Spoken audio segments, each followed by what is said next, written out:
Hello dear students, in this video lecture on the topic Thermodynamics Part 2, I am going to explain today about Carnot's heat engine, Carnot cycle and will show you how to derive an expression for the efficiency of Carnot heat engine. This topic is in the syllabus of BSc second semester of Davangere University. In thermodynamics and engineering, a heat engine is a system that converts heat or thermal energy and chemical energy to mechanical energy which can be used to do mechanical work. It does this by bringing a working substance from a higher state temperature to a lower state temperature. A Carnot heat engine is a theoretical heat engine. The basic model for this engine was developed by Nicolas Leonard Sadi Carnot in 1824. Carnot's engine operates through a sequence of isothermal and adiabatic processes called Carnot cycle. The efficiency of the Carnot engine is independent of the nature of the working substance. Look at the Carnot engine. It consists of the following parts, that is a source, sink, a cylinder inside which we have a working substance and an insulating stand. Now I will explain one by one. What is a source? Source is a hot body which is maintained at a fixed high temperature T1K. It has infinite thermal capacity. That means any amount of heat can be extracted from the source, but its temperature remains constant at higher temperature T1K only. Now let us see what is the work of the sink. It is a cold body which is maintained at a fixed temperature which is a lower temperature T2K, and this also has got infinite thermal capacity. That means any amount of heat can be rejected to the sink or given to the sink, but its temperature remains constant at T2K. Now the cylinder. The cylinder is made up of the perfectly conducting bottom, but its sides are made up of non-conducting material, and it has a piston which is frictionless and freely movable and which is also made up of non-conducting material. Inside the cylinder we have taken the working substance which is a perfect gas here. And now the insulating stand. It is a perfectly non-conducting pad. So these are the parts of the Carnot's ideal heat engine. Now let us see how the Carnot engine operates. The first figure here shows the four operations, that is isothermal expansion, adiabatic expansion, isothermal compression and adiabatic compression. In the beginning, that is during the first process, isothermal expansion, inside the cylinder perfect gas is taken and its initial pressure is P1 and volume is V1. The cylinder is kept on the source which is at a higher temperature T1, and the gas is allowed to expand by moving the piston outward, and the temperature tends to decrease, but the temperature is maintained constant by absorbing an amount of heat Q1 from the source. Hence this expansion is called as isothermal expansion, and the isothermal expansion is represented in the graph by the curve AB, and here we have the curve AB of the first stage. Now the cylinder is removed from the source and it is now kept on the insulating stand with the new pressure P2 and V2 as the initial position. For the second stage, we are going to operate through the adiabatic expansion. Now the gas is further allowed to expand. Temperature of the gas decreases to temperature T2, which is the position 3 or position C in the graph. That is, adiabatic expansion takes place here and the gas will attain the new pressure P3, volume V3 and its temperature decreases to T2. Now, after completing the adiabatic expansion, the cylinder is removed from the insulating stand and it is kept on the sink, which is at a lower temperature T2. Now, the gas is allowed to go through isothermal compression. Now, the gas is allowed to compress. When the compression takes place, the temperature of the gas increases, but here the heat is given to the sink, which is at a temperature T2. Here T2 is the lower temperature. Q2 amount of heat is rejected to the sink from the gas. At the end of the isothermal compression, the gas attains the new pressure P4 and the volume V4, and this is represented by the point D in the graph. But its temperature is remaining constant at T2 only.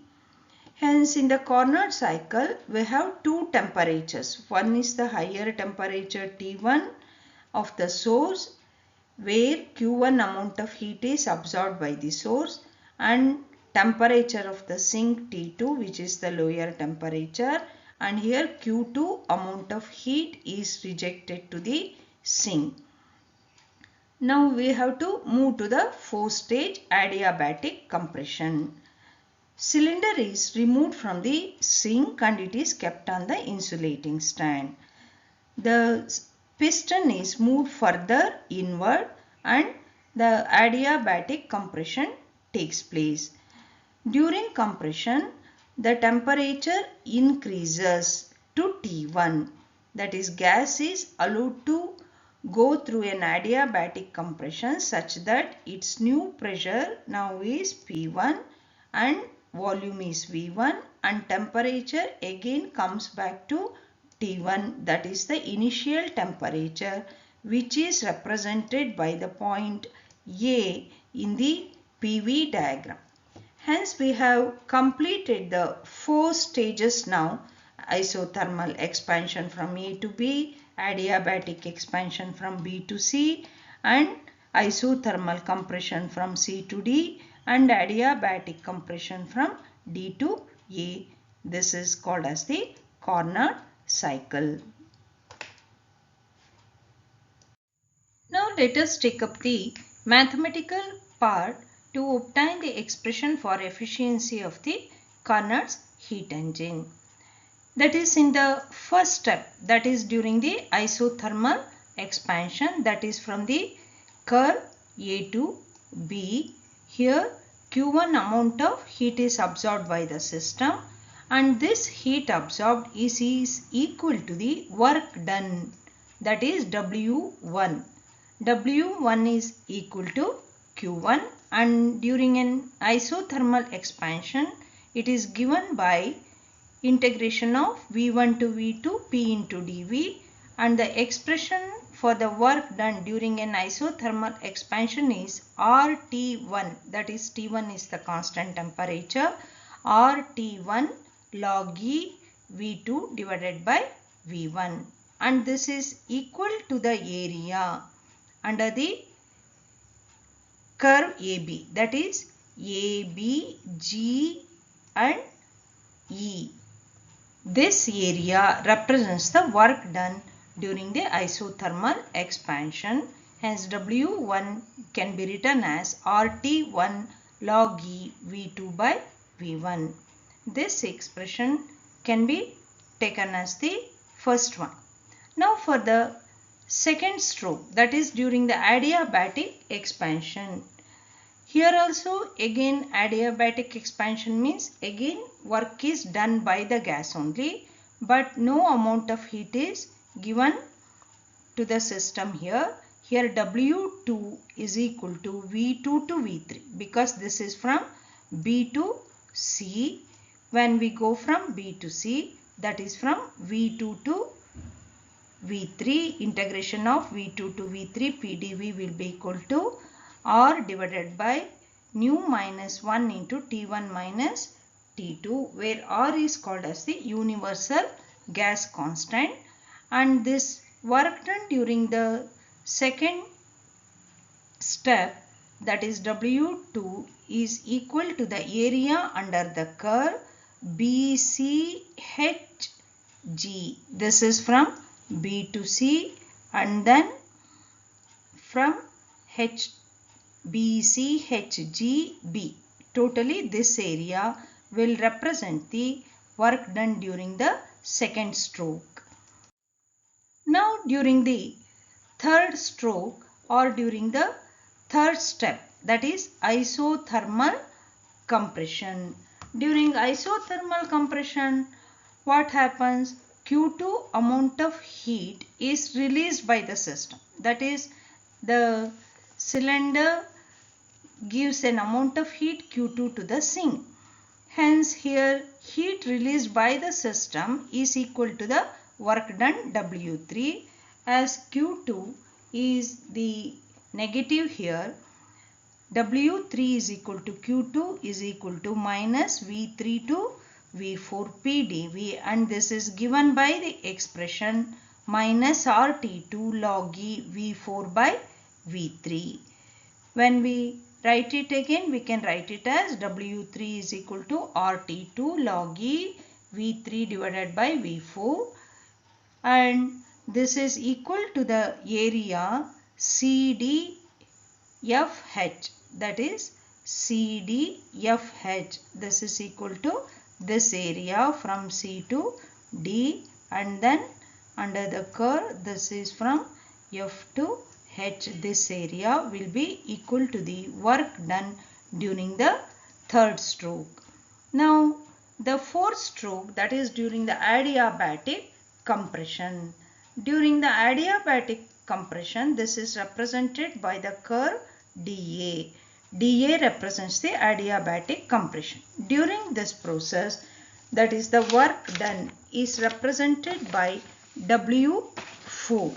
W4 is equal to minus of V4 to V1 PdV, and this is equal to R divided by nu minus 1 into T2 minus T1. This can be rewritten as R divided by gamma minus 1 into T1 minus T2, and this is equal to the area ADFE. Hence we have written the four expressions, that is the work done expressions, under four steps, that is W1, W2, W3 and W4. Here this will be total work done will be equal to W1 plus W3 plus W3 plus W4. But during the reverse processes, that is from W3 and W4 are negative.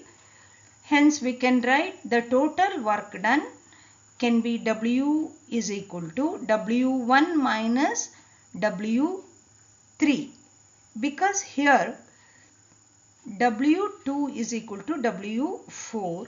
They are equal and opposite. That is, the work done during the adiabatic expansion is equal to the adiabatic compression. Hence they will cancel with each other, and we will remain only with W is equal to W1 minus W3, which is also equal to dQ. That is, the net heat absorbed by the gas during this process is dQ is equal to Q1 minus Q2. Hence we have arrived at the net heat absorbed by the gas, or which is also equal to the work done by the gas W is equal to Q1 minus Q2 at this step. Now let us define the efficiency of Carnot heat engine. What is efficiency? Efficiency of the Carnot heat engine is defined as amount of heat converted into work divided by amount of heat absorbed. That is the ratio of the amount of heat converted into work to amount of heat absorbed. That means this Carnot heat engine absorbs some amount of heat, and that heat will be converted into work. So capacity of the engine, how much work it is doing after absorbing the heat, is called as efficiency. This efficiency eta is equal to W divided by Q1. Here W is equal to dQ, which is the amount of heat absorbed, given by eta is equal to Q1 minus Q2 divided by Q1. Now from the previous equations we know that Q1 is equal to RT1 log E V2 by V1 and Q2 is equal to RT2 log E V3 by V4. At this step we have the expression for the efficiency in terms of amount of heat absorbed and amount of heat rejected to the sink. That is, Q1 is the amount of heat absorbed by the source and Q2 is the amount of heat rejected to the sink. Now we have to obtain the expression for the efficiency in terms of temperature. Hence here we have to prove that the ratio V2 by V1 is equal to V3 by V4. First, let us substitute for Q2 and Q1 here. Q2 is RT2 log E V3 by V4 and Q1 is RT1 log E V2 by V1. Here we will remain with R and R cancelled, T2 log E V3 by V4 and T1 log E V2 by V1. This expression here, in the next step we are going to prove V3 by V4 is equal to V2 by V1. For that one, to prove the equation V2 by V1 is equal to V3 by V4, we have to consider the two adiabatics. They are BC and then AD. Now considering the two adiabatics, first let us consider the adiabatic curve BC. At B, what are the coordinates of pressure, volume and temperature? They are P2, V2 and T1, and at C it is P3, V3 and T2.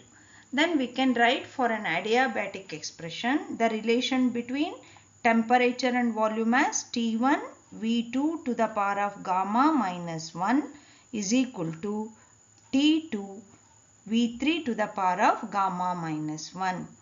In the same way, for the adiabatic curve AD, we can write that as T1 V1 to the power of gamma minus 1 is equal to T2 V4 to the power of gamma minus 1. Now, dividing these two equations, that is 3 divided by 4, will give us V2 divided by V1 whole to the power of gamma minus 1 is equal to V3 by V4 whole to the power of gamma minus 1, or we can prove that V2 by V1 is equal to V3 by V4. Hence, log E V2 by V1 is equal to log E V3 by V4. Now let us move to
Dear children, I hope this video lecture will help you to understand and to obtain the expression for the efficiency of the Carnot's heat engine. But to derive the expression, you have to make the video still and you have to write down the expressions and you have to practice. Only practice can make you perfect. Wish you all the best.